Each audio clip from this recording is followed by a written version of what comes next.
हाँ जी देखो, कुछ और हम सिस्टम्स लेते हैं जो कि एसएचएम कर रहे हैं। स्प्रिंग मास सिस्टम के थोड़े और कॉम्प्लेक्स एग्जांपल्स हम ले सकते हैं। कैसे? देखिए,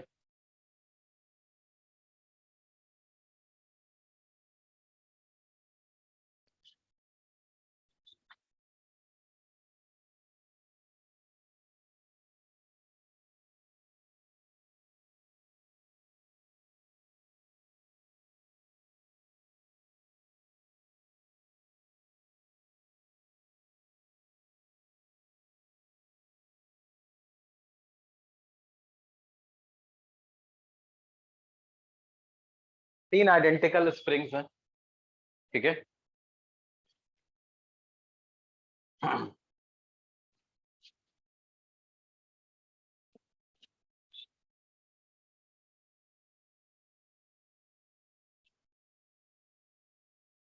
ये ऐसा कैसे?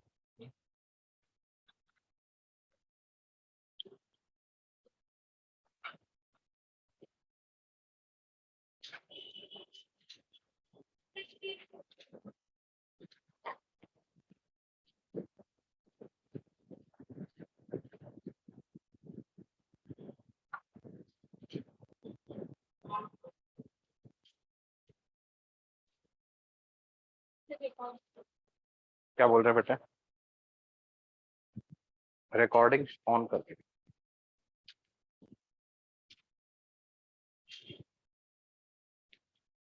तीन स्प्रिंग्स हैं और ये क्या है? ब्लॉक है एम मास का और ये टॉप व्यू है। Entire system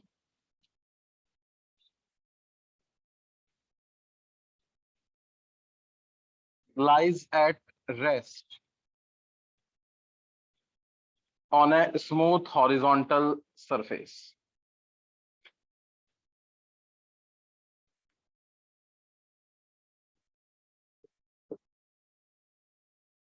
Lies at rest on a smooth horizontal surface.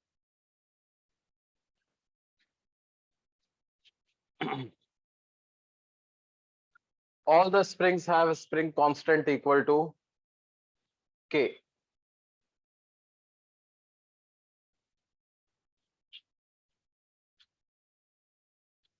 ठीक है। Find the time period of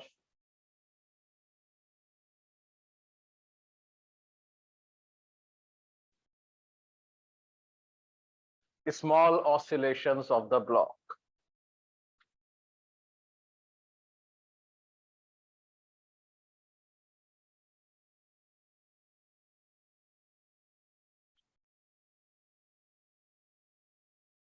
When it is displaced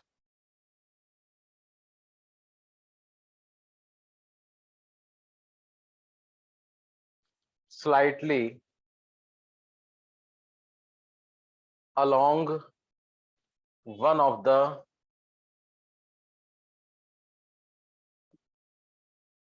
springs. When it is displaced slightly along one of the springs. हाँ बेटे, सोचो, कल्पना करो, मैंने question में सब दे दिया। Try and imagine this. मैं बताऊंगा ये।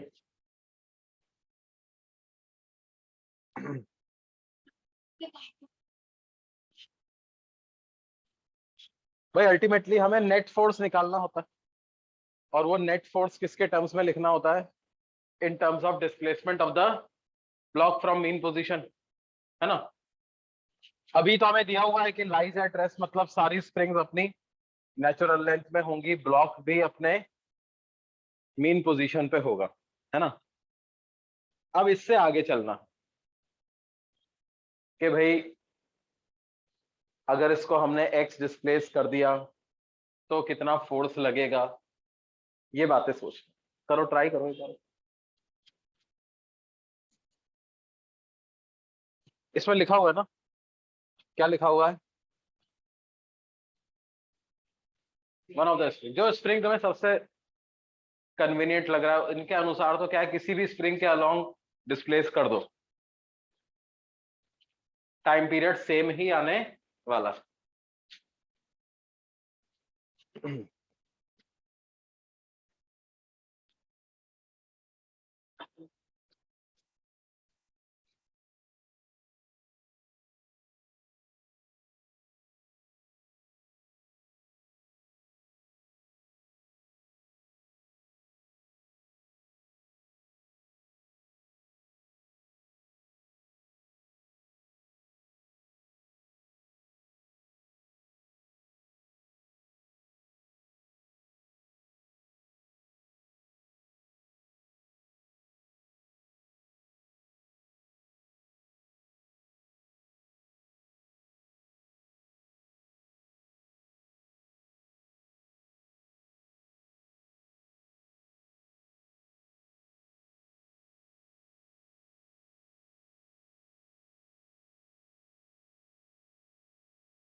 हाँ, 120 degree angle between all the springs is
two pi under root m by 2k। नहीं।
हाँ बेटा बोलो।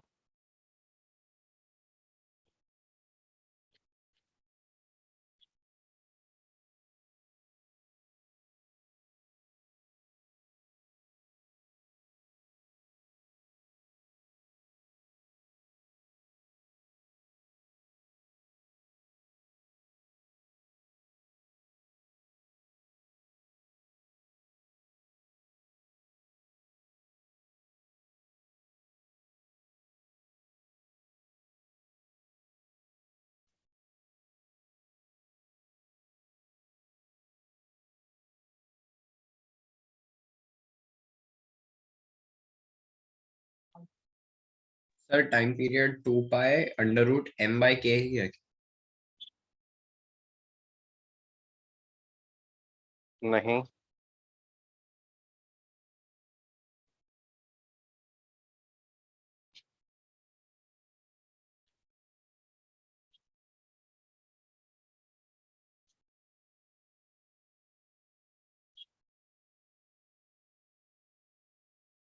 ये नहीं है। अच्छा एक बात बताओ, जिस स्प्रिंग के अगेंस्ट हमने इसको दबाया वो उसमें उसमें तो एक्स कंप्रेशन हो जाएगा, है ना? बाकियों में कितना कंप्रेशन होगा? सर एक्सटेंशन क्या होगा ना बाकी, उनमें एक्सटेंशन होगा, कितना होगा? ये सोचो, ये बड़ी इंपॉर्टेंट बात है। X cos 120 degree. देखो देखो, ध्यान से देखो। Sir, X sin 120 degree.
हाँ जी, देखो कैसे करेंगे। Let me draw diagram like this. ये एक स्प्रिंग, इसको मान लेते हैं, ये दूसरी स्प्रिंग है, ये तीसरी स्प्रिंग, ठीक है। इनिशियली ब्लॉक यहाँ पे था, है ना? अब मान लो ब्लॉक को यहां से डिस्प्लेस करके मैं इधर ले गया। ये लेंथ कितनी हो गई जी? एक्स, है ना? अब ये ऊपर वाली स्प्रिंग तो एक्स कंप्रेस हो जाएगी, एक्स कंप्रेस हो जाएगी तो इस डायरेक्शन में फोर्स लगाने लग जाएगी। वो कितना लगा देगी? और ये वाली स्प्रिंग अब यहां पहुंच जाएगी, इलोंगेट हो गई। ब्लॉक को वो यहां से वहां लेके गए तो स्प्रिंग ऐसे ऊपर चली जाएगी ना, तो इलोंगेट हो गई, तो वो फोर्स इधर लगा देगी क्या? नहीं। और इसी तरह से ये वाली जो राइट वाली स्प्रिंग है वो भी यहां से खिंच करके उधर पहुंच जाएगी, तो वो फोर्स ऐसे लगा। बोलिए यार, तुम कल्पना करो भाई, कैसे ये ब्लॉक ऊपर चला गया, यहाँ पहुंच, तो ये स्प्रिंग ऐसे और ऐसे नहीं हो जाएंगे कि भाई पता है? नहीं, ये ब्लॉक की इनिशियल पोजीशन है, ये उसकी एक्स डिस्प्लेस होने के बाद की, तो है ना? अच्छा देखो, ये लेफ्ट वाली स्प्रिंग थी, ये राइट वाली, ये पूरा एंगल कितना है? 120। तो इसका हाफ एंगल निकालूंगा तो ये कितना हो जाएगा? 60 60 दोनों एंगल हो जाएंगे। अच्छा ये एंगल तो बहुत छोटा सा होगा ना, डी थीटा, क्योंकि अपन स्मॉल डिस्प्लेसमेंट कर रहे हैं, इस डिस्प्लेस स्लाइटली, तो ये angle will be very small. अच्छा ये एंगल 60 डिग्री है, वो एंगल डी थीटा है, तो क्या ये एंगल को 60 डिग्री माइनस डी थीटा लिख सकता हूँ एक्सटीरियर एंगल प्रॉपर्टी के हिसाब से? और डी थीटा भी क्या लिखे, इसको लगभग 60 डिग्री लिख दो ना भाई साहब।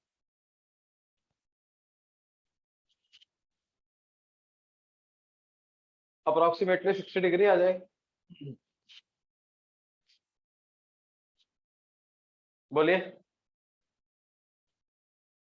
अच्छा, बाकी जो स्प्रिंग फोर्स लगा रही होंगी, मान लेते हैं वो एफ डैश लगा रही है, सिमेट्रिक स्थिति है तो बराबर बराबर ही फोर्स लगा रही है। तो ब्लॉक पे नेट फोर्स क्या हो जाएगा, बताना तो जरा बच्चों। एक तो वो ऊपर वाली स्प्रिंग के एक्स, एफ डैश का नीचे की तरफ कंपोनेंट आ जाएगा एफ डैश कॉस 60, और इधर वाले एफ डैश का भी कंपोनेंट आ जाएगा कितना, एफ डैश कॉस 60।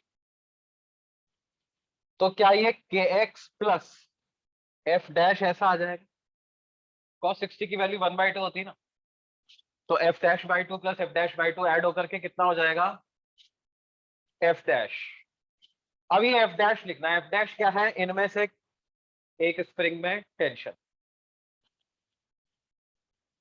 इलोंगेशन अगर उन स्प्रिंग में पता करना पड़ेगा। ये मान लो इस पॉइंट को मैं ए नाम देता हूं, इसको बी, इसको सी, तो ए बी जो है वो इसकी ओरिजिनल लेंथ है। अब इलोंगेट होकर के लेंथ अब कितनी हो गई, एसी, तो AC माइनस ए बी, यही तो पता करना। मैं क्या करता हूं, ए को सेंटर लेकर के और ए बी को रेडियस लेकर के एक सर्कुलर आर्क बना देता हूं। सर आप ये वाला पार्ट फिर से रिपीट कर सकते हो? मैं क्या किया, ए को सेंटर लिया और ए बी को रेडियस लिया और लेकर के एक सर्कुलर आर्क बना दिया बेटे। ए को सेंटर लिया, ए बी को रेडियस लिया और ये लेकर के मैंने एक सर्कुलर आर्क बना दिया। मान लो ये सर्कुलर आर्क एसी लाइन को किसी डी पॉइंट पे कट करता है। किस पॉइंट पे कट करता है, डी पॉइंट पर। तो क्या, एक बात ध्यान दो, AC माइनस ए बी को क्या CD लिख सकता हूं,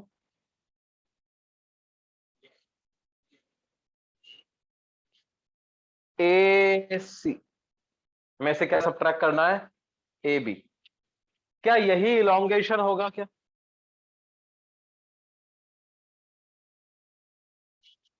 अगल बगल वाली स्प्रिंग में यही इलोंगेशन हो, है ना। क्यों जी, ऐसा क्यों, एक सर्कल, उसकी दो रेडियस, दोनों सेम, तो यानी AB की जो लंबाई है वही AD की लंबाई आ रही। तो एक्स्ट्रा कितना है स्प्रिंग की length in comparison to natural length, जब स्प्रिंग AB पोजीशन पे थी और AB से कैसी स्टेट में चली गई, AC में, तो AB से AC जाने में कितना इलोंगेशन हो गया जी, क्या CD ही इलोंगेशन, यस सर। CD ही वो इलोंगेशन है कि नहीं। अब CD को कैसे लिख दें अपन, देखो जी बेटे, ये एंगल आपका 60 डिग्री है, क्या ये वाला एंगल परपेंडिकुलर है क्या, ऑलमोस्ट, और क्योंकि ये आर्क इतना छोटा है इसको लगभग स्ट्रेट लाइन सा ही मान सकते हैं। तो कंसीडर ट्राइंगल ACD, ये ए पॉइंट है यहाँ, ACD, consider triangle ACD।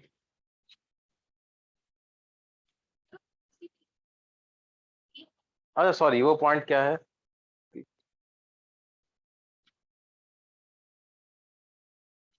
Consider triangle BCD। क्या है, राइट एंगल ट्राइंगल है, इसमें मुझे BC की लेंथ तो पता है, BC हाइपोटेनियस है क्या इसकी, BC इज हाइपोटेनियस। cos 60 को क्या लिखेंगे, cos 60 को लिखेंगे base divided by hypotenuse. What is hypotenuse, is it BC, क्या हाइपोटेनियस BC के बराबर है, इसका मतलब CD को क्या मैं BC cos 60 डिग्री लिख सकता हूं, क्या CD को BC cos 60 डिग्री लिख सकता हूं? BC क्या है? X है।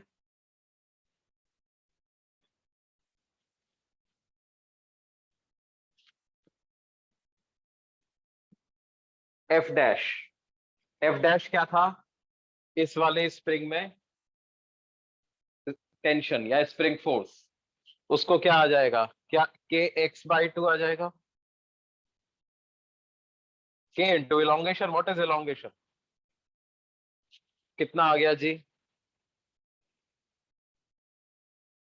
3KX/2। तो टाइम पीरियड कितना आ जाएगा बच्चों? 2π√m/3K/2।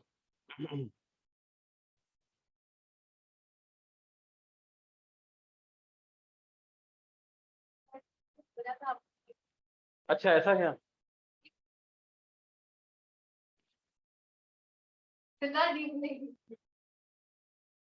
2π, तुमने 2π√2m/K बोला था ना? 3K बोला था।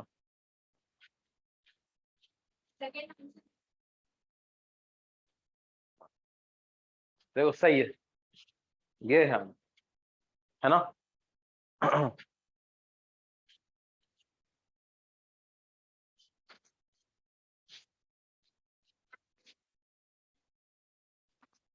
लेकिन ये क्वेश्चन क्या है, थोड़ा सा टफ लेवल का क्वेश्चन है ना? नहीं भी समझ में आया उतना ज्यादा टेंशन नहीं लेना। ये जो इस तरह का कॉन्सेप्ट है ना, अपन कई बार यूज करेंगे फिजिक्स में। इस बार नहीं समझ में आया तो अगली बार आ जाए।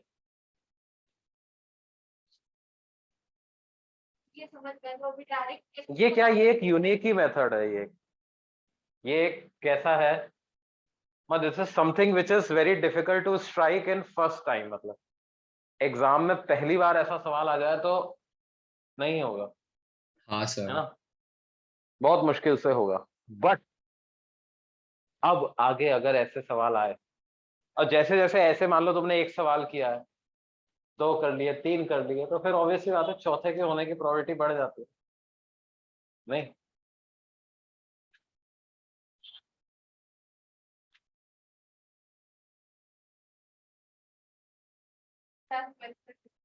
तुमने कैसे किया था?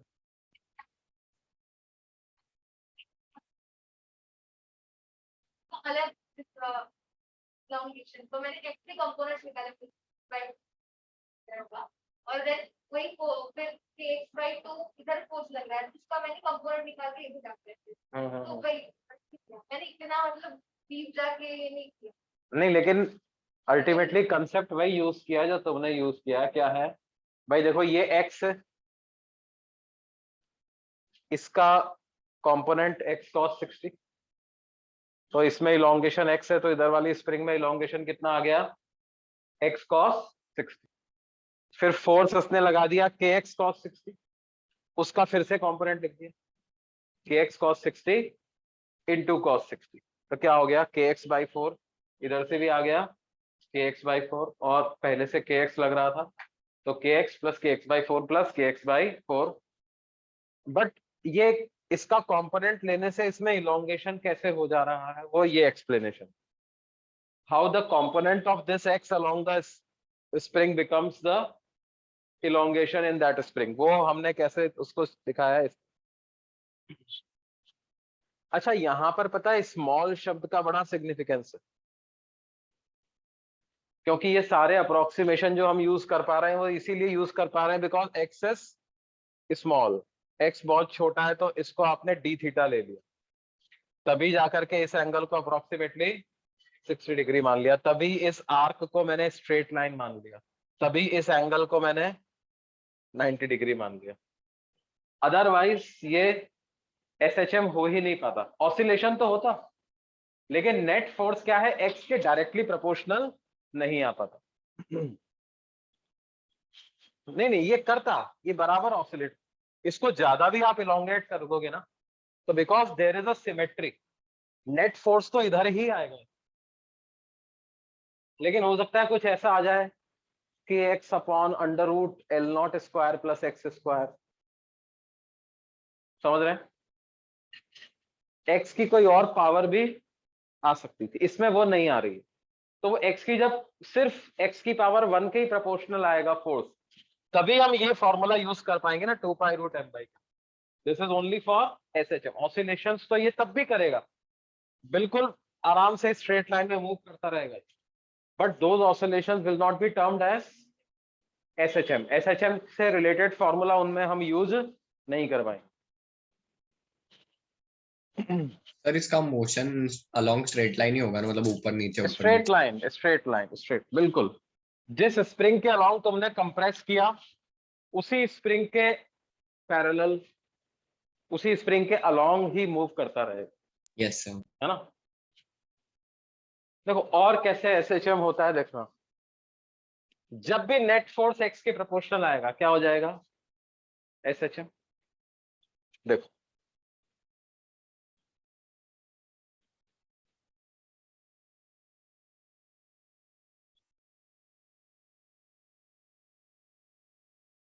अर्थ के सेंटर से पास होती हुई एक हमने टनल बना दी,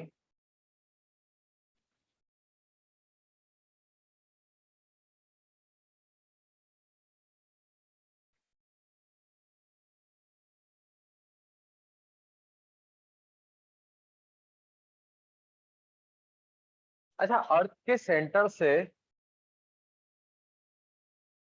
स्मॉल r डिस्टेंस पर अगर मेरे को ग्रेविटेशनल फील्ड इंटेंसिटी लिखनी है, तो उसका क्या फॉर्मूला होता है? gm by capital R cube into small r, ऐसा लिख सकते हैं, gm by capital R cube into small r, है ना। Yes sir. मान लो मैंने क्या किया, एक पार्टिकल को सेंटर से कुछ r/2 डिस्टेंस पे रखा अलोंग दिस टनल, एंड यहां से मैंने पार्टिकल को रिलीज कर दिया, ठीक है। मुझे पता करना है कितने टाइम में पार्टिकल वापस इस पोजीशन पे आ जाए, from a point which is at a distance capital R/2 from the centre of the अर्थ।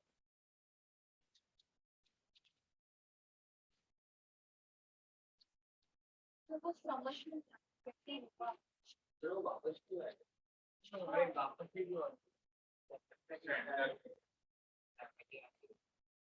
सोचो सोचो, थोड़ा सोचोगे तो जवाब मिल जाएगा। You have to think through the problem। हमें क्या पता करना है? Find the time in which particle returns back to its original position।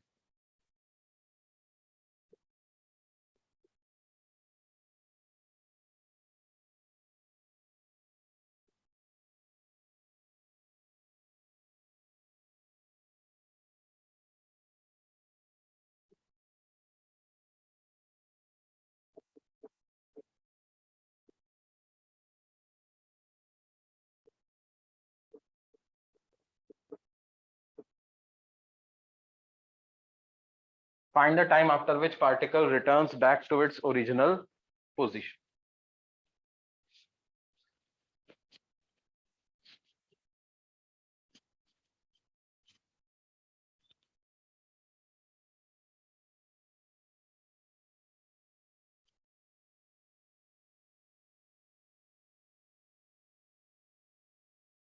कैसे करेंगे जी?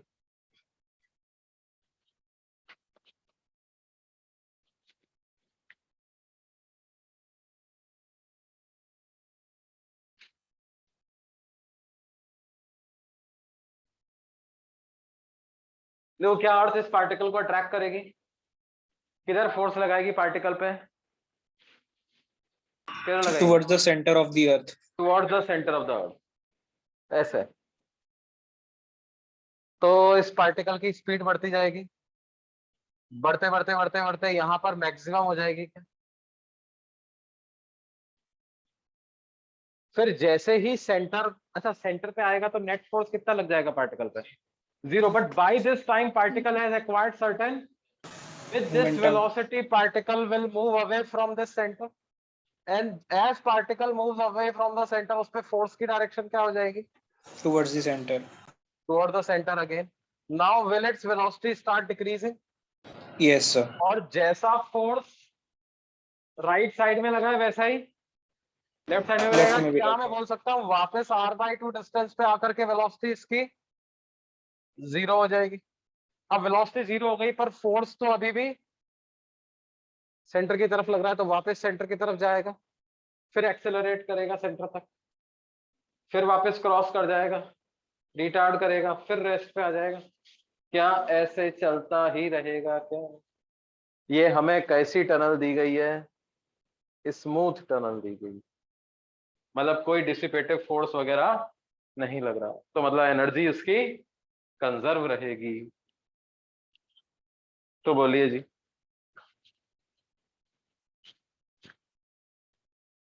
शाबाश शाबाश. लेकिन एक माइनस साइन का कमी है. माइनस को तुमने अंदर कैसे घुसा दिया रूट के अंदर? इतनी हिम्मत कैसे हुई तुम्हारी? टाइम पीरियड को कॉम्प्लेक्स नंबर बना दिया तुमने.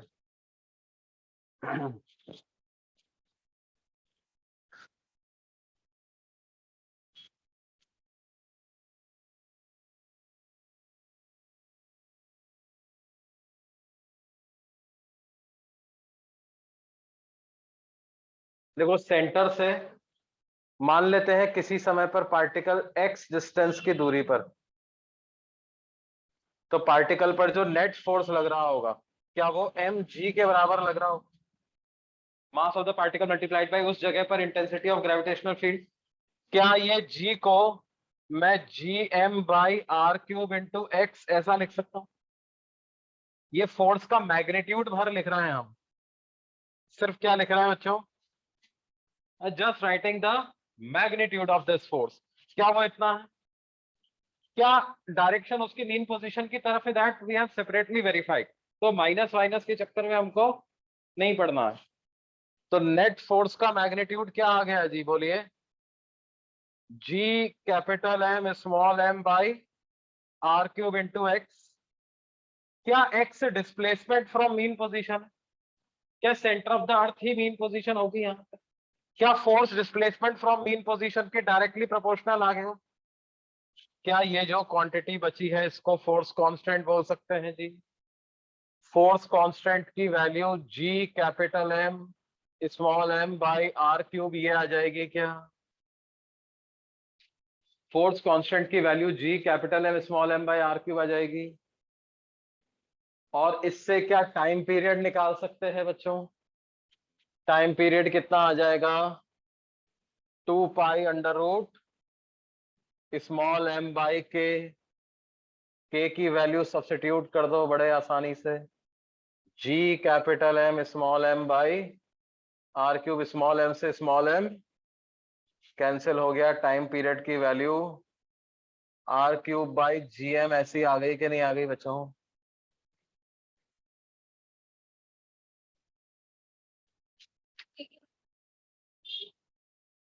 r/2 तो ऐसी दे दी, वो तो इनिशियल पोजीशन होगी. R/2 तो क्या हो गई बेटे? इनिशियल पोजीशन होगी, है ना.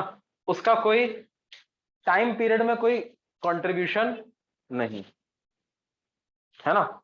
हाँ, अगर मान लो इसमें मैं आपसे ये भी पूछ लेता कि बताओ अर्थ के सेंटर पर पार्टिकल की स्पीड क्या होगी?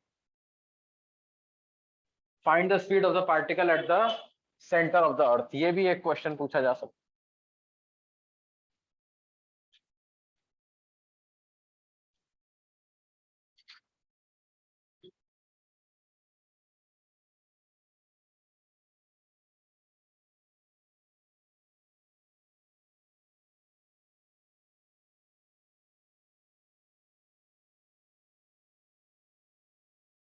Find the speed of the particle at the center of the earth.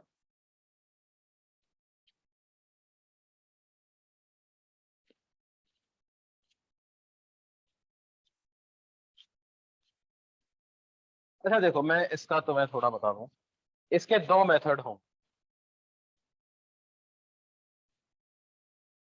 एक मेथड तो जो हमने ग्रेविटेशन में पढ़ा, और एक मेथड अभी एसएचएम में पढ़ो। पहले एसएचएम वाला बता देता, पहले ग्रेविटेशन वाला बता। एनर्जी कंजर्वेशन कर सकते हैं,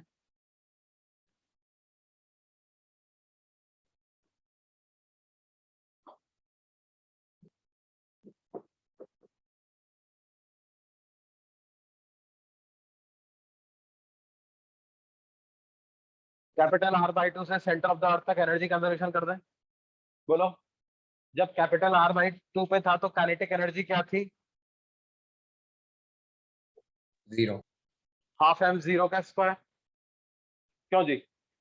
पोटेंशियल एनर्जी कैसे लिखें? मास मल्टीप्लाइड बाय क्या होता है? Potential. Mass multiplied by potential. What is potential? Is it minus gm by 2r cube into 3r square minus r by 2 का स्क्वायर? ये होता है ना पोटेंशियल का फॉर्मूला। भूल गए होंगे तुम लोग, बहुत समय भी तो हो गया। ठीक है, ये होता।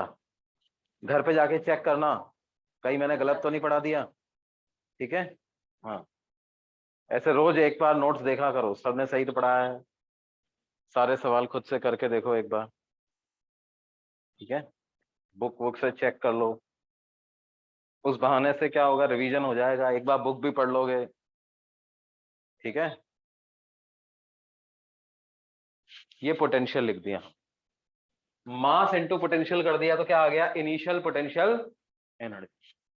अब जब सेंटर पे पहुंचेगा तो मान लेते हैं स्पीड v हो गई, तो हाफ mv² क्या हो गई? Kinetic energy. और पार्टिकल का मास मल्टीप्लाइड बाय क्या? पोटेंशियल। कहां पर? At the centre of the earth. Centre.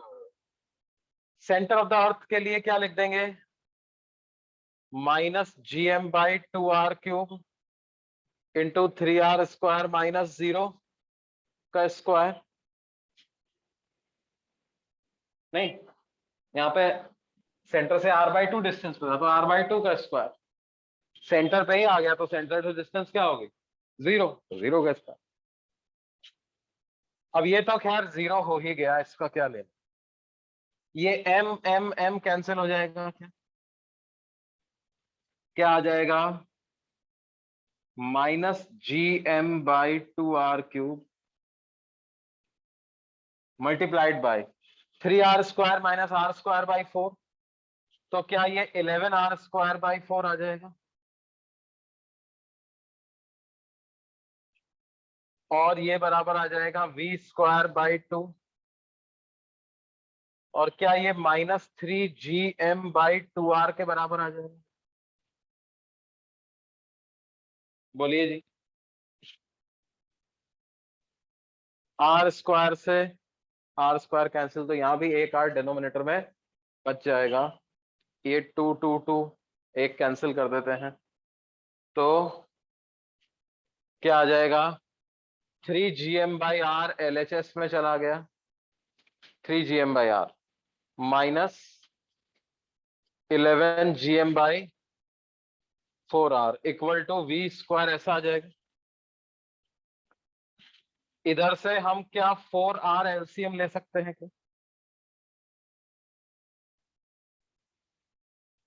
तो क्या v की वैल्यू gm बाई 4r ही बचेगी बच्चों? तो v की वैल्यू √gm बाई 4r हो जाएगी।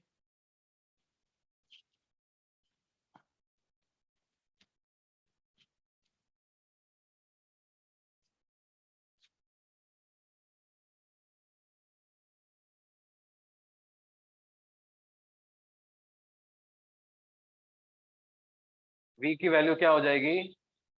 √gm by 4r।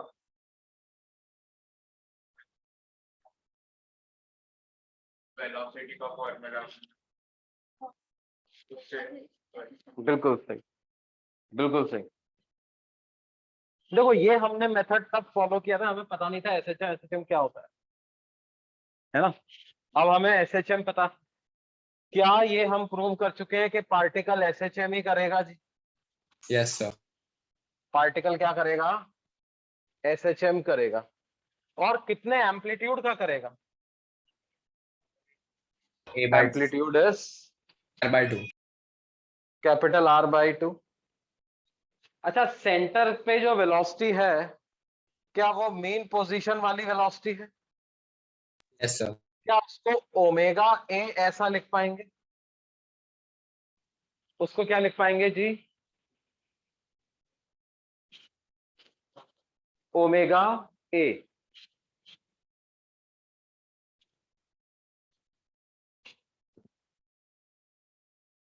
Velocity at centre को लिख पाएंगे क्या? Omega A. ओमेगा क्या होता है? √k/m। तो k की जो वैल्यू मिली थी अपने को, वो क्या मिली थी? G capital M small m by R³।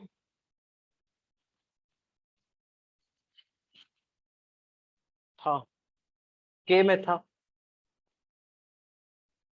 देखो अभी सॉल्व किया हमने, देखो मल्टीप्लाइड बाई ए को क्या लिख दें? R/2। स्मॉल m से स्मॉल m कैंसिल हो जाएगा। R³ में से R² बाहर ले लो, R बन के बाहर आ जाएगा, तो R से R कैंसिल हो जाएगा। क्या ये वैल्यू 1/2 √GM/R ही आ गई? Yes sir. सर हाँ, ये दो स्टेप में आ गए। क्यों? हाँ बोलो सर बेटा। एक डाउट है सर, एसएचएम में जो वेलोसिटी का फॉर्मूला होता है ना सर, उससे भी हाँ, हम लोग कर सकते हैं ना, मतलब प्लस वही माइनस तो यूज ओमेगा। किया है, एसएचएम की वेलोसिटी का ही तो फॉर्मूला यूज किया है मैंने। Okay sir. हाँ उसमें सर। मैंने x = 0 ऑलरेडी पुट कर दिया, हाँ सर। दिमाग में कर दिया मैंने। v = ω√a² - x², x को 0 रख दिया, √a² की वैल्यू क्या आ गई? a। तो वेलोसिटी क्या आ गई?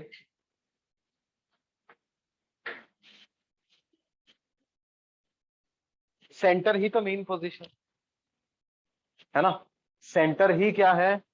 Main position.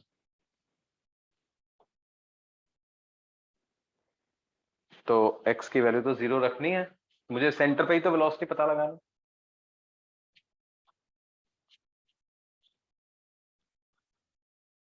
इसको रब करें जी।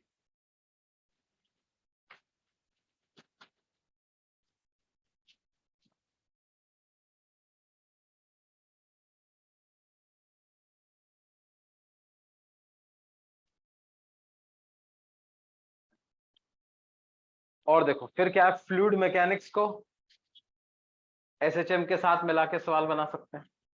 कैसे? देखो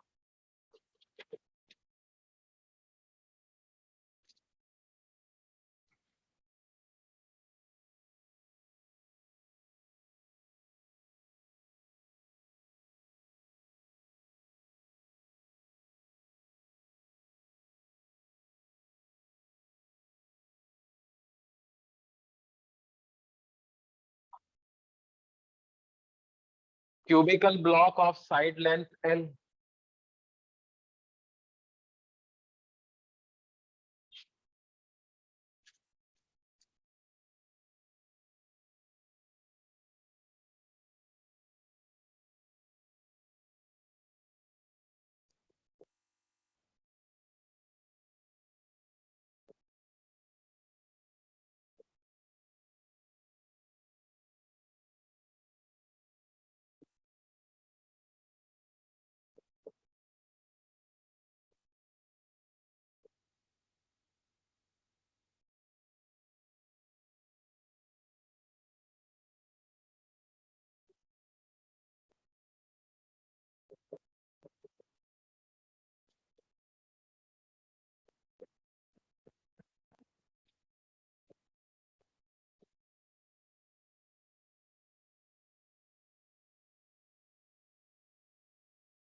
sir answer 2 pi into root m by a rho g है क्या?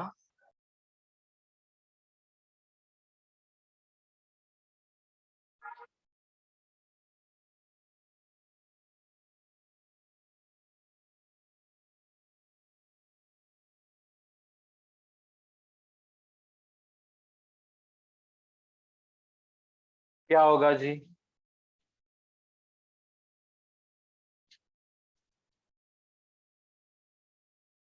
देखो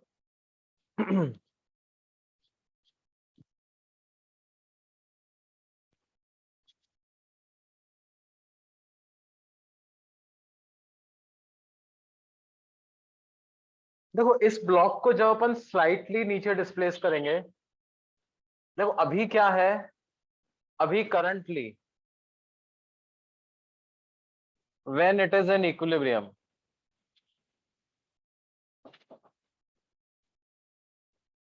क्या बायंट फोर्स इसके वेट के बराबर है क्या बच्चे?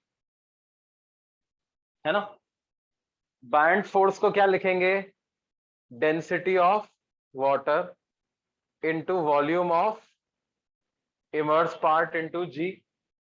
ये किसके बराबर है? Density of object which is 1/3 times density of water into total volume into g. तो V total G into rho W से सॉरी V टोटल नहीं कैंसिल होगा, तो इमर्स पार्ट का वॉल्यूम कितना आ गया? टोटल वॉल्यूम बाई 3 आ गया कि नहीं आ गया? इमर्स पार्ट का वॉल्यूम आ गया कितना? Total volume by 3। This is the volume of immerse part बच्चों। कितना डूबा हुआ है? क्या मैं बोल सकता हूं अभी इक्विलिब्रियम में ये L/3 लेंथ डूबा हुआ है यस और सर 2L/3 लेंथ इसकी अभी भी बाहर, है ना? अब आपने इसको मान लो x इमर्स किया, तो क्या अब बायंट फोर्स बढ़ जाएगा क्या बच्चों? अब मैंने इसका इमर्स पार्ट की लेंथ को क्या L/3 प्लस x कर दिया और बाहर लेंथ कम रह गई, कितनी रह गई? 2L/3 minus x। बोलिए।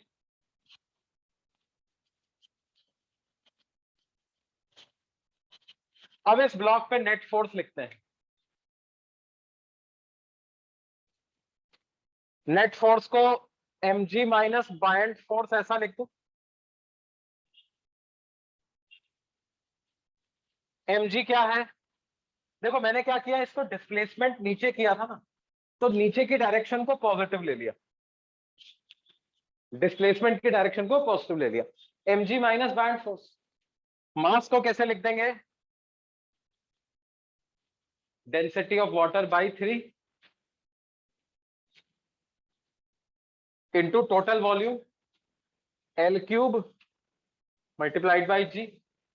बायंट फोर्स को कैसे लिखेंगे? Density of water into immerse part का वॉल्यूम। अब इमर्स पार्ट के वॉल्यूम को कैसे लिखो? Area into length multiplied by g. तो क्या हो जाएगा ये? Rho W L³ G/3 minus rho W L³ G/3 minus rho WL² GX। देखो रो WL² तो पहले से ही था, L/3 से मल्टीप्लाई किया हुआ तो क्या बन गया? L³/3 और G इधर है, और दूसरी टर्म क्या आ गई? रो WL² G। क्या ये दोनों टर्म? तो नेट फोर्स क्या आ गया जी इस पे? Minus rho WL² G into x। क्या ऐसा नेट फोर्स आ गया? क्या ये क्वांटिटी फोर्स कांस्टेंट हो गई? क्या SHM की कंडीशन सेटिस्फाई हो गई? बोलो। तो क्या टाइम पीरियड का फॉर्मूला यूज कर दूं मैं? 2π√m/k। मास को कैसे लिखेंगे जी? Density of water by 3 into L³ क्या ये मास आ गए? और k को कैसे लिखूंगा? Rho W L square G, rho W से रो W कैंसिल, क्या ये value 2 pi under root L by 3G ऐसी आ जाएगी, है ना? 2 pi under root L by 3।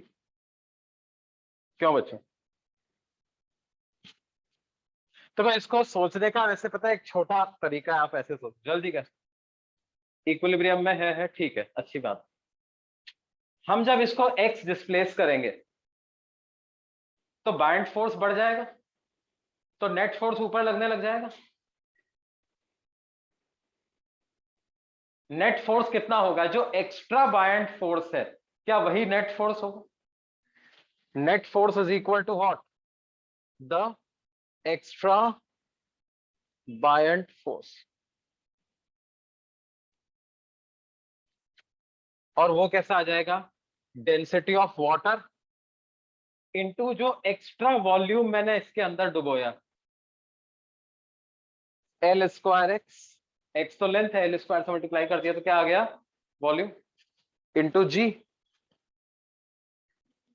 क्या आ गया? रो डब्ल्यू एल स्क्वायर जी इंटू एक्स। और ये नेट फोर्स किस डायरेक्शन में लग रहा है? अपर डायरेक्शन में लग रहा है। डिस्प्लेसमेंट किधर हुआ था? नीचे की तरफ। नेट फोर्स ऊपर है तो रिस्टोरिंग नेचर का है। इस क्वांटिटी को फोर्स कांस्टेंट बोल सकते हैं। टाइम पीरियड आपका आ जाएगा 2 pi under root m by K. m की वैल्यू लिख देते हैं, density of water by 3 into L cube upon rho W into L square. तो 2 pi under root L by 3G ऐसा आ जाएगा कि नहीं? आ जाएगा? नहीं?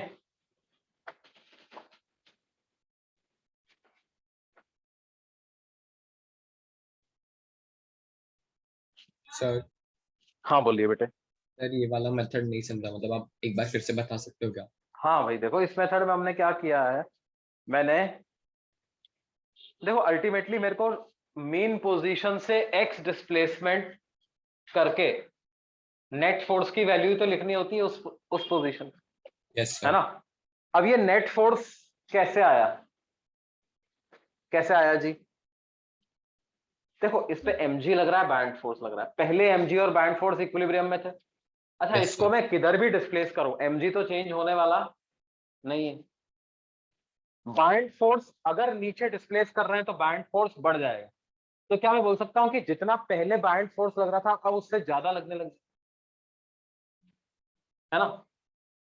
अब जितना पहले बैंड फोर्स लग रहा था वो तो mg को बैलेंस कर ही देगा, तो जो एक्स्ट्रा बैंड फोर्स लगा है क्या वही नेट फोर्स हो जाएगा इसमें? Yes sir. और एक्स्ट्रा बैंड फोर्स कैसे लिखा मैंने? बैंड फोर्स का क्या फॉर्मूला होता है? Density of liquid into volume of immerse part into G. Yes sir. अभी मेरे को टोटल बैंड फोर्स नहीं लिखना, एक्स्ट्रा लिखना है। तो जितना एक्स्ट्रा इमर्स हुआ है एक्स डिस्प्लेस होने की वजह से, एक्स डिस्प्लेस होने की वजह से कितना एक्स्ट्रा इमर्स हुआ है? क्या एल स्क्वायर एक्स ही तो yes sir. Extra volume immerse हो गया। एरिया इंटू हाइट, यही तो वॉल्यूम Yes, sir. होता है। एरिया इंटू, तो एरिया एल स्क्वायर और एक्स नीचे गया तो एल स्क्वायर एक्स। आई बात समझ में? Okay. Yes.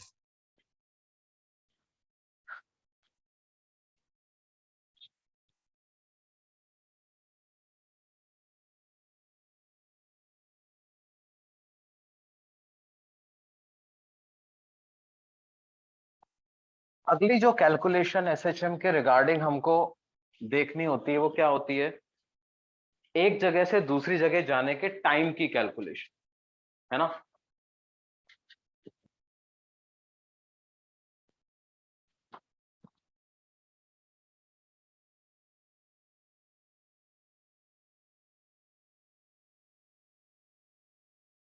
Total time period capital T है। वो कैपिटल टी कौन सा टाइम होता है? मीन से एक्सट्रीम जाना, एक्सट्रीम से मीन तक आना, मीन से नेगेटिव एक्सट्रीम से वापस मीन, ये होता है। इसमें कितना टाइम खर्च हो जाता है? एक टाइम पीरियड के बराबर, कैपिटल टी टाइम पीरियड इसमें खर्च हो। अगर मैं आपसे ये पूछूं कि बताओ मीन पोजीशन से एक्सट्रीम पोजीशन तक पहुंचने में कितना टाइम लगता होगा, क्या t/4 लिख सकते हैं? क्या ये 4 हिस्से में बराबर बराबर टाइम लगता है? मीन Yes, से sir. एक्सट्रीम जाते समय जिस तरह से स्पीड कम होती है, एक्सट्रीम से मीन आते समय ठीक उसी तरह से बढ़ भी जाती बढ़ जाती है। है ना?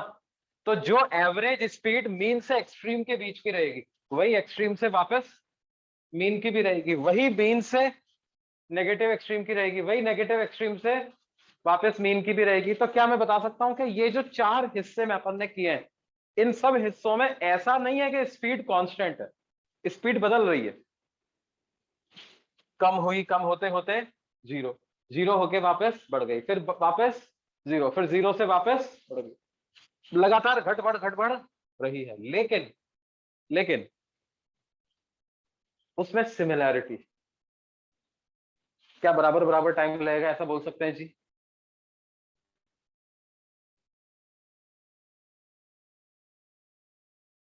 क्या बराबर बराबर टाइम लगेगा ऐसा बोल सकते हैं?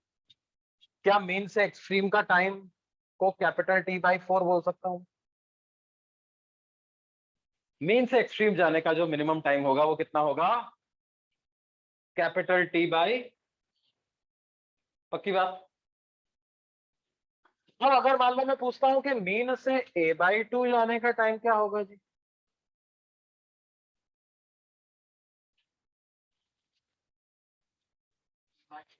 T/8 होगा क्या? नहीं सर,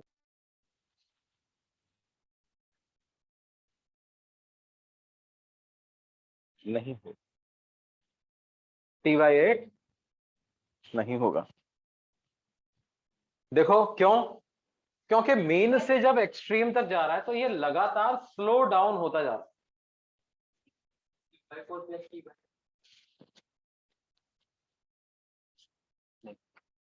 अभी बता, अभी तुम इतना समझ जाओ कि क्या आंसर T/8 से कम आना चाहिए या ज्यादा आना चाहिए? सर कम, t/8 से कम। T/8 से कम आना चाहिए। क्यों? क्यों कारण है बेटे उसका? सर मीन आप मुझे पोजीशन बताओ से कि मीन से A/2 के बीच की एवरेज स्पीड ज्यादा रहेगी कि A/2 से A की एवरेज स्पीड ज्यादा रहेगी? सर मीन इन से दोनों A/2, हाफ सर में मीन से A/2 तक। मीन से A/2। मीन से Yes, sir. A/2 में एवरेज स्पीड ज्यादा रहेगी। मीन पे मैक्सिमम स्पीड होती है भाई, मीन पे मैक्सिमम होती है। मैक्सिमम से जैसे जैसे आगे जाते जाते स्पीड कम होती चली जाती। A/2 पे कुछ डिक्रीज हो गई, फिर आगे जाएगा और डिक्रीज होगी, जीरो हो जाएगी। एवरेज स्पीड कहां ज्यादा है बताओ? मीन से A/2 के बीच में या A/2 से एक्सट्रीम के बीच में? मीन से, डिस्टेंस दोनों की बराबर है। तो जिधर एवरेज स्पीड ज्यादा है उधर टाइम कम आना चाहिए कि नहीं आना? तो टोटल T/4 का आधा आधा नहीं लगेगा, ये वाला जो टाइम होगा वो T/4 से क्या होगा? कम होगा। और आगे वाला टाइम T/8 से कम होगा। T/4 से तो कम होगा ही, T/8 से भी कम होगा। और ये वाला टाइम T/8 से ज्यादा ज्यादा होगा। होगा। इन दोनों टाइम का सम T/4 तो आना चाहिए, है ना? क्या बात समझ में आती है जी? ओके, अब कितना होगा? वेरिएबल स्पीड है नहीं तो क्या है, वैसे करने जाए तो थोड़ा दिक्कत है, लेकिन हमें एसएचएम का यूज करो ना। एसएचएम की इक्वेशन हमने ड्राइव करके रखा हुआ, इतनी मेहनत करी थी उस दिन अपन ने, याद है? x = a sin omega t + phi। क्या ये इक्वेशन है जी? बोलो। अब देखो जब टाइम बदलता जाता है तो ये वाला एंगल बदलता जाता है कि नहीं जाता? टाइम बदलता है तो ये एंगल बदलता है, तो इस एंगल के साइन की वैल्यू भी बदलती है। साइन की वैल्यू बदलती है तो एक्स की वैल्यू भी बदलती है, तो इसका मतलब अलग अलग टाइम पे पार्टिकल अलग अलग पोजीशन पे पहुंचता है, इस इक्वेशन के मुताबिक ही पहुंचता है ना। मान लो वो मीन पोजीशन पे इसका मतलब इस एंगल को अपन कितना मान सकते हैं, क्या 0 मान सकते हैं? मीन पोजीशन Yes, पे sir. इसका मतलब इस एंगल को 0 मान सकते हो, पाई भी मान सकते हो, 2 पाई भी मान सकते हो, जहां जहां भी साइन की वैल्यू 0 हो रही है वहां पे आप इस एंगल को मान सकते हो। सिंप्लिसिटी के लिए क्या मान लेते हैं, पाई नहीं 0 मान लो, 0 मान लो, पाई मानोगे तब भी चल जाएगा, 0 मान लो, ठीक है 0।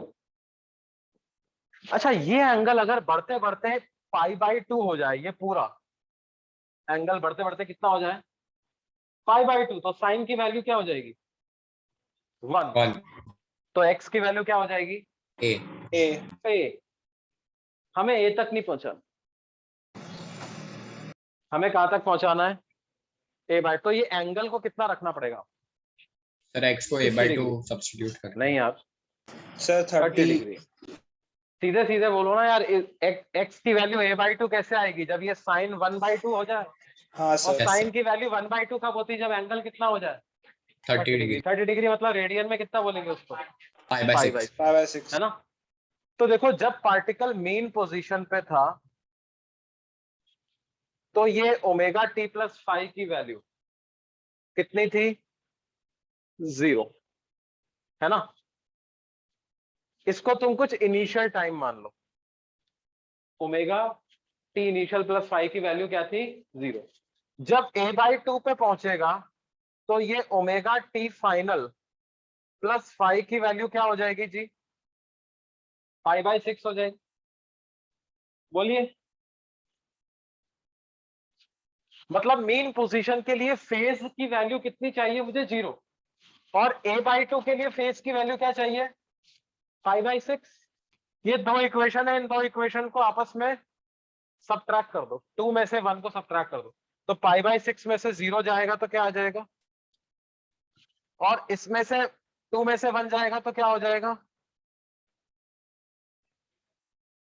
Omega into T final minus T. तो ये T final minus T initial की क्या वैल्यू आ जाएगी, क्या ये π/6 ओमेगा आ जाएगा। क्या यही टाइम निकालना था मुझे, क्या ये इसका मतलब 0 से a/2 तक जाने का टाइम यही है जी, π/6 ओमेगा। क्या ओमेगा को 2π/T लिख सकता हूं,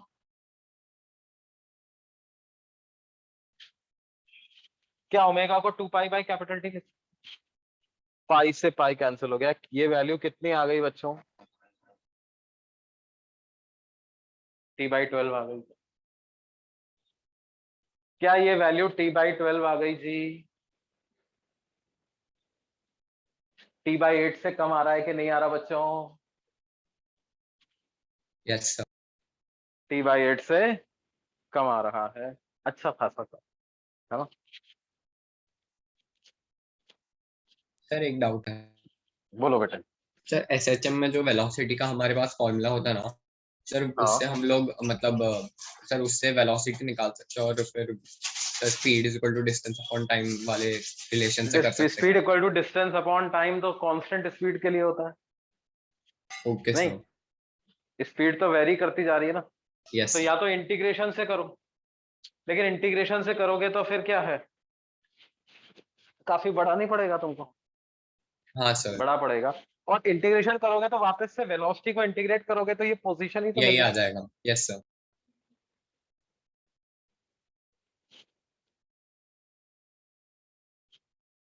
अच्छा अगर मैं पूछता बताओ मीन से, ये पहले नोट कर लिया कि नहीं कर लिया सब लोगों ने,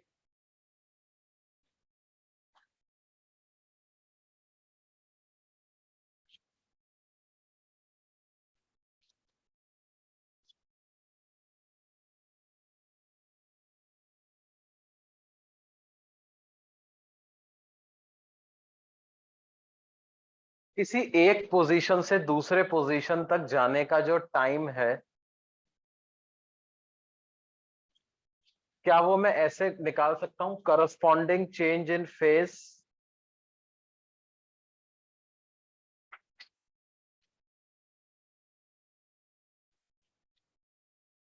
डिवाइडेड बाय ओमेगा?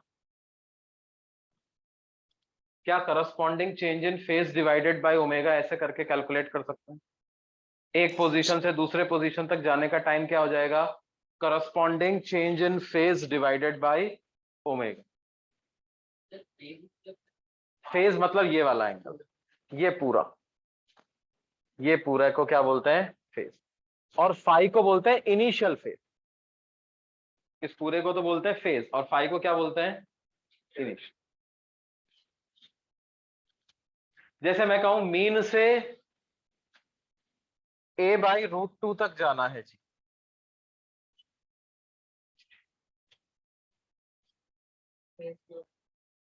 a/√2 लाने के लिए साइन को 1/√2 होना पड़ेगा, और साइन को 1/√2 होने के लिए फेज एंगल को कितना होना पड़ेगा? 45 डिग्री। 45 डिग्री मतलब रेडियन में कितना? π/4 होना पड़ेगा, तो π/4।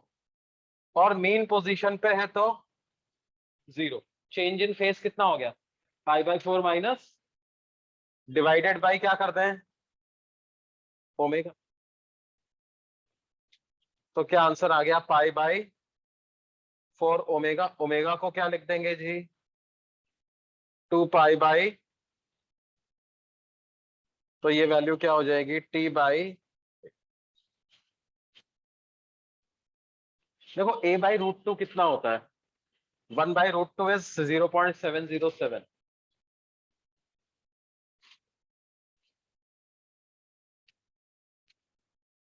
है ना?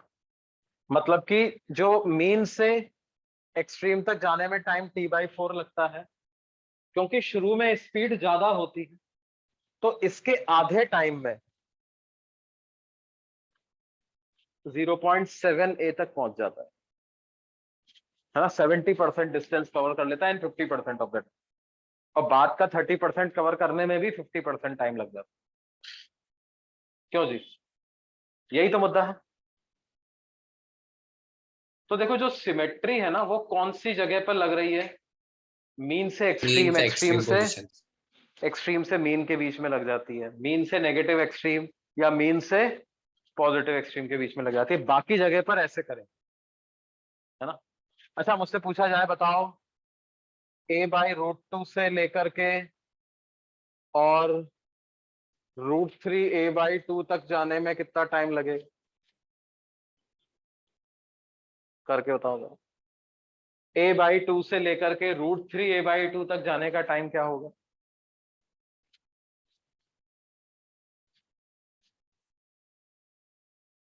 तो आप तो क्या है, a को भूल जाया करो, लीव a। Sir t/6। हाँ करो करो।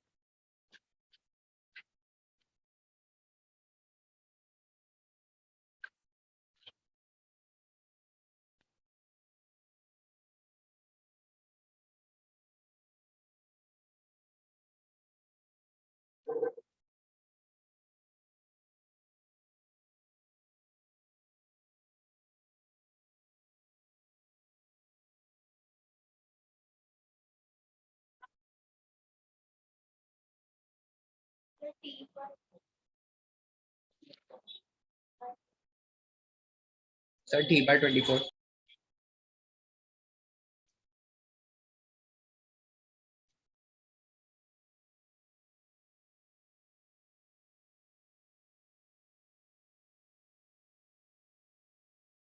क्या हो जाएगा?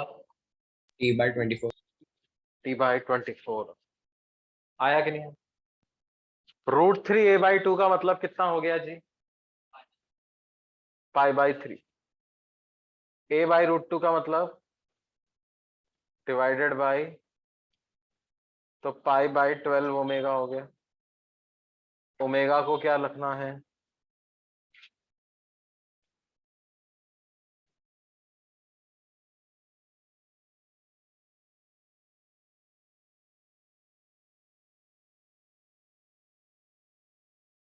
क्या ये वैल्यू t/24 आ गई?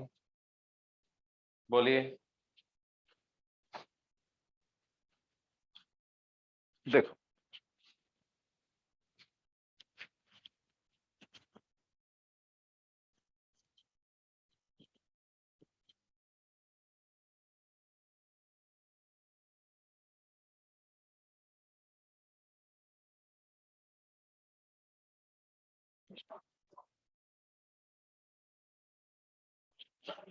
एक जगह से दूसरी जगह का टाइम कैलकुलेट कर सकते हैं बच्चों।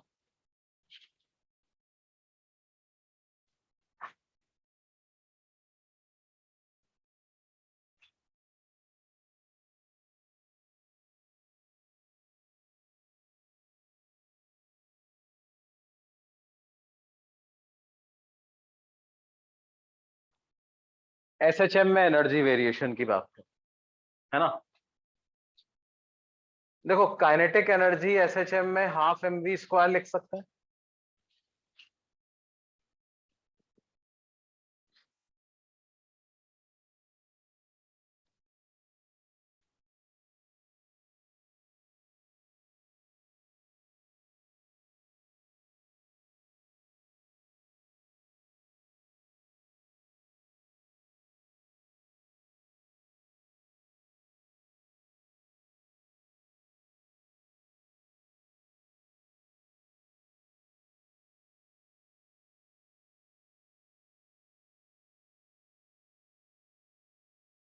तो काइनेटिक एनर्जी का एक्स के साथ वेरिएशन कैसा आ गया, किस तरह का ग्राफ बनेगा अगर अपन बनाएंगे तो।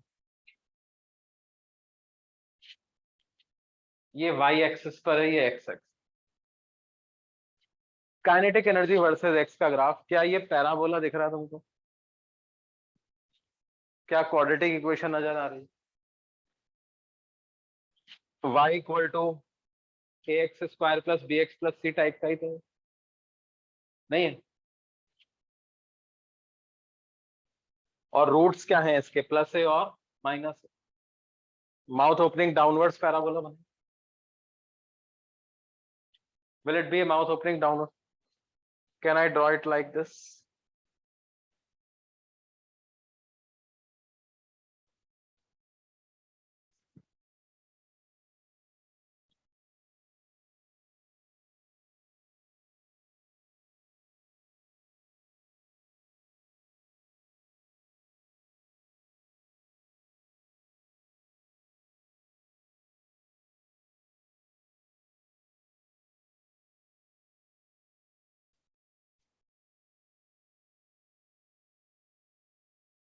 Will it be mouth opening downwards parabola?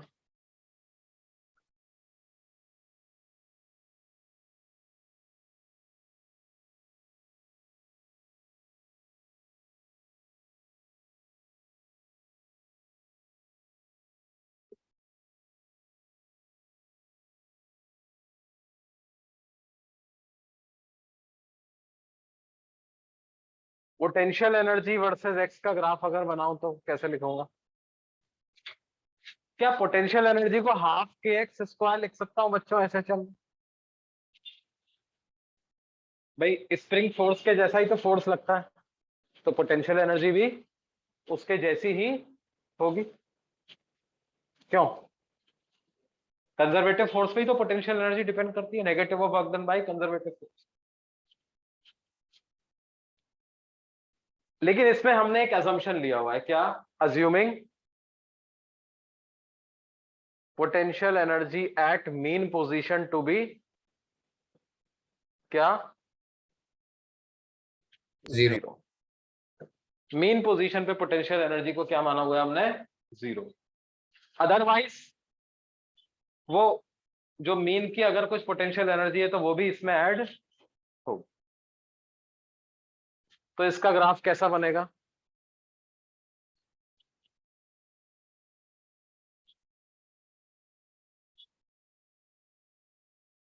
क्या इसका ग्राफ ऐसा बनेगा।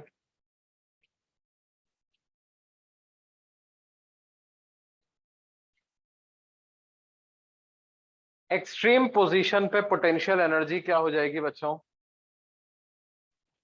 मैक्सिमम हो जाएगी। Potential energy eight extreme position is maximum. Potential energy eight extreme position is max, है ना? सर हाँ बोलो बेटे। सर अगर मीन पोजीशन पे पोटेंशियल एनर्जी 0 नहीं होता तो फिर वो अकॉर्डिंगली ऊपर नीचे शिफ्ट हो जाता ना वो पैराबोला। ग्राफ शिफ्ट हो जाता है, वो Okay, पैराबोला थोड़ा ऐसा हो। Yes sir. अच्छा, इसको मैं half M omega square X square ऐसा भी लिख सकता हूँ। I can substitute K as M omega. अच्छा, अगर टोटल एनर्जी लिखनी है तो mechanical energy, kinetic energy plus potential energy. What is kinetic energy? Half K A square minus X square. Potential energy is half K X square. इन दोनों का sum कितना आ गया? या half M omega square A square. क्या total energy भी x के साथ वेरी कर रही है क्या? नहीं, टोटल एनर्जी तो कांस्टेंट है, होना भी चाहिए। कोई डिसिपेटिव फोर्स तो लगता नहीं, तो टोटल एनर्जी तो क्या रहेगी? कांस्टेंट। किसी भी जनरल एक्स पे मैंने काइनेटिक एनर्जी लिख दी और उसी एक्स पर मैंने क्या कर लिया? पोटेंशियल एनर्जी लिख दी। इन दोनों का सम करेंगे तो क्या आ जाएगा? क्या कांस्टेंट आ जाएगा बच्चों? इन दोनों का सम करेंगे तो कांस्टेंट। और टोटल एनर्जी ए स्क्वायर के प्रोपोर्शनल है कि नहीं? स्क्वायर ऑफ एम्पलीट्यूड के प्रोपोर्शनल।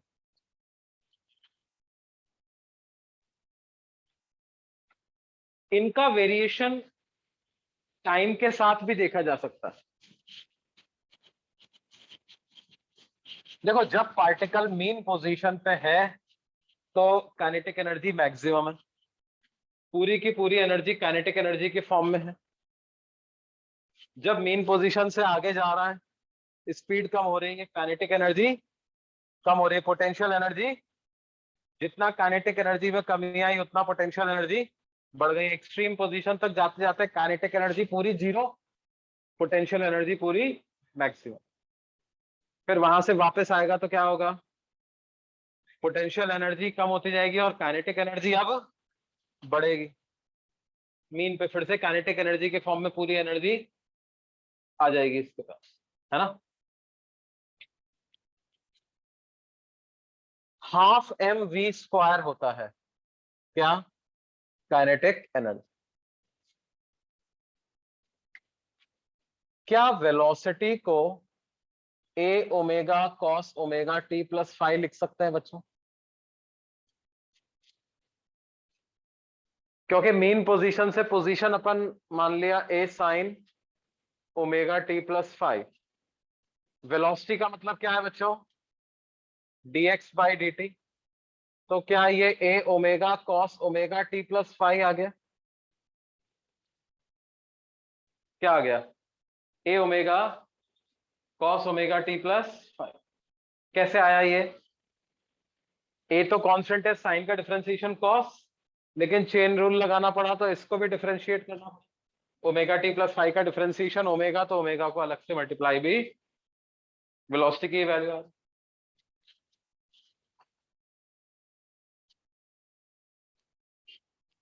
तो क्या काइनेटिक एनर्जी ऐसा आ जाएगा? Half M omega square A square cos square omega T plus 5। बोलिए जी।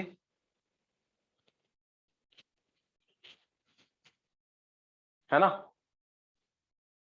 मान लो किसी पर्टिकुलर एसएचएम में ऐसा हो रहा है कि एक्स वर्सेस टी का ग्राफ बनाता हूं मैं। किसका ग्राफ बनाते हैं बेटे?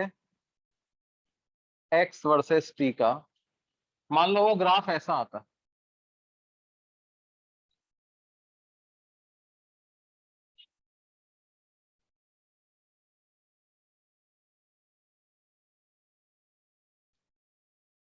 एक्स वर्सेस टी का ग्राफ ऐसा आता है।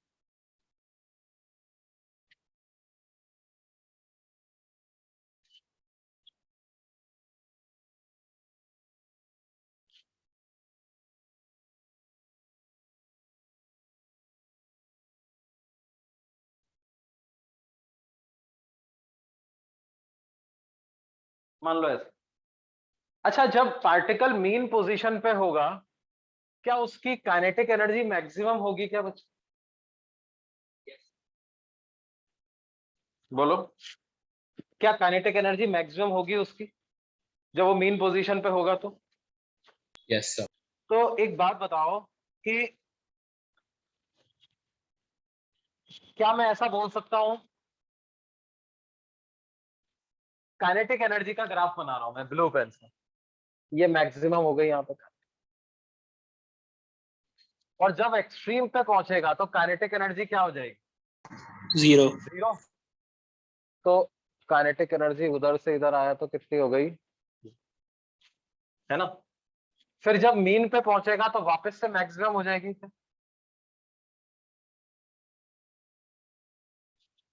क्यों?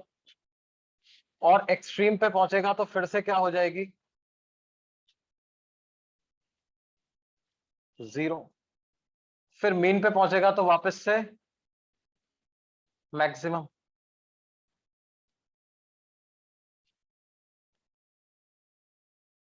ऐसा चलता जाएगा कि नहीं बच्चों?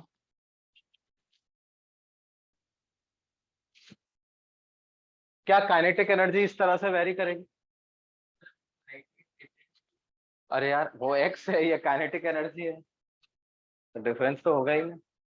नहीं, कम भी हो सकता था, ज्यादा भी हो सकता था। ज्यादा बनाता तो मैंने कम बना।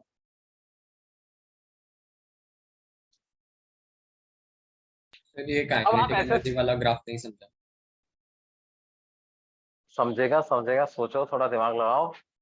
ये मीन पोजीशन है, तो मीन पोजीशन पे काइनेटिक एनर्जी क्या हो गया? मैक्सिमम। Yes sir. एक्सट्रीम पे पहुंचा तो काइनेटिक एनर्जी क्या हो गई? 0। फिर वापस पार्टिकल मीन पे पहुंचा तो काइनेटिक एनर्जी क्या हो गई? मैक्सिमम। फिर जब पार्टिकल नेगेटिव एक्सट्रीम पे पहुंचा तो काइनेटिक एनर्जी क्या हो गई? 0। फिर पार्टिकल कहां पे पहुंचा? मीन पे पहुंचा, तो काइनेटिक एनर्जी क्या हो गई? मैक्सिमम। फिर पार्टिकल एक्सट्रीम पोजीशन पे पहुंचा तो काइनेटिक एनर्जी क्या हो गई? 0। फिर मीन पे पहुंचा तो काइनेटिक एनर्जी फिर से क्या हो गई? मैक्सिमम। ऐसा चलता जा रहा है कि नहीं चलता जा रहा? बोलिए, क्या काइनेटिक एनर्जी वाला ग्राफ भी अपने आप को रिपीट कर रहा है क्या बार बार? ऑफ कोर्स करेगा इसे। अगर अच्छा, जो पार्टिकल का पोजीशन वाला जो ग्राफ है वो कैपिटल टी टाइम के बाद अपने को रिपीट करने लगता है, क्यों? ये वाला टाइम कैपिटल टी कहलाएगा ना। Look at this black curve, ये टक टक टक टक यहां से चला गया, बार बार यही यही यूनिट फॉलो। लेकिन इस कैपिटल टी टाइम में काइनेटिक एनर्जी के ग्राफ ने कितनी बार रिपीट कर लिया आपने? क्या काइनेटिक एनर्जी का ग्राफ की एक यूनिट तो यहीं तक कंप्लीट हो जाती है बेटा? इसी जगह तक कंप्लीट हो जाती है कि नहीं? मैक्सिमम से मिनिमम, मिनिमम से, है ना? और मैक्सिमम। इतने टाइम में तो ये तो capital T by two he time है ना? या क्या मैं ऐसा बोल सकता हूं कि कैपिटल टी टाइम में, जिस टाइम में पार्टिकल एक ऑसिलेशन पूरा करता है, उतने टाइम में काइनेटिक एनर्जी के वेरिएशन के 2 ऑसिलेशन पूरे हो जाते हैं? बोलिए, 2 साइकिल पूरे हो जाते हैं, है ना? तो इसलिए हम क्या लिखते हैं? Frequency of variation of kinetic energy is twice the frequency of SH. क्या लिखेंगे? Frequency of variation of kinetic energy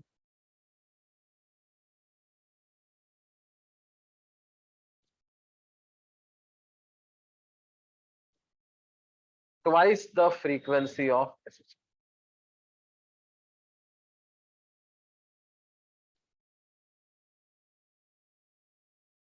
जितने टाइम में पार्टिकल का एसएचएम का एक ऑसिलेशन पूरा हो रहा है, उतने टाइम में काइनेटिक एनर्जी के वेरिएशन के 2 ऑसिलेशन पूरे हो जाए। नहीं,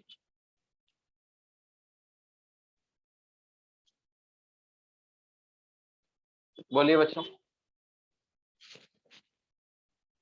हाँ बेटे, समझ में आई बात नहीं?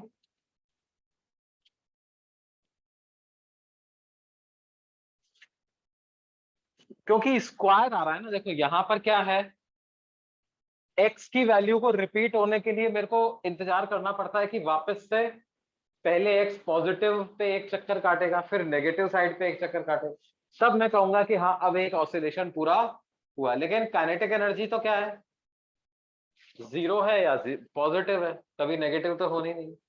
तो जीरो से पॉजिटिव, पॉजिटिव से जीरो हुई तो हम कहेंगे एक ऑसिलेशन पूरा हो गया, या मैक्सिमम से जीरो और जीरो से मैक्सिमम हुई तो हम कहेंगे एक ऑसिलेशन पूरा हो गया, है ना भाई। राइट साइड, मीन पोजीशन के राइट साइड और मीन पोजीशन के लेफ्ट साइड पे काइनेटिक एनर्जी सेम होती।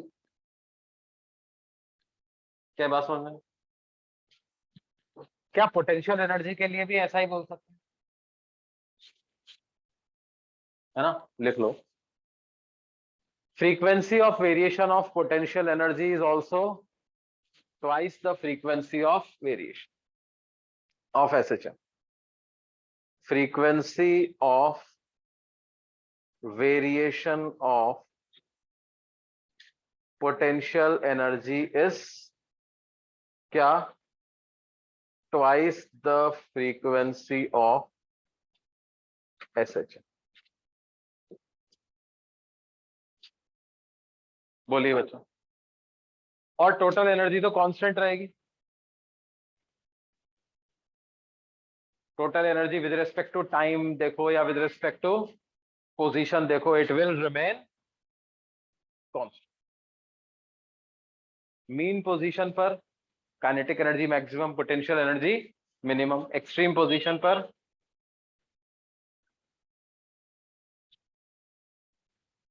पक्की बात है? ठीक है, बाकी अगली क्लास में करेंगे हम, है ना।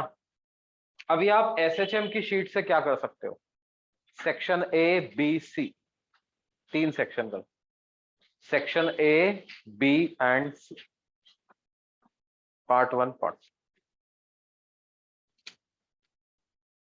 ओके बच्चों, Thank you, sir. Sir Bye. Homework क्या था?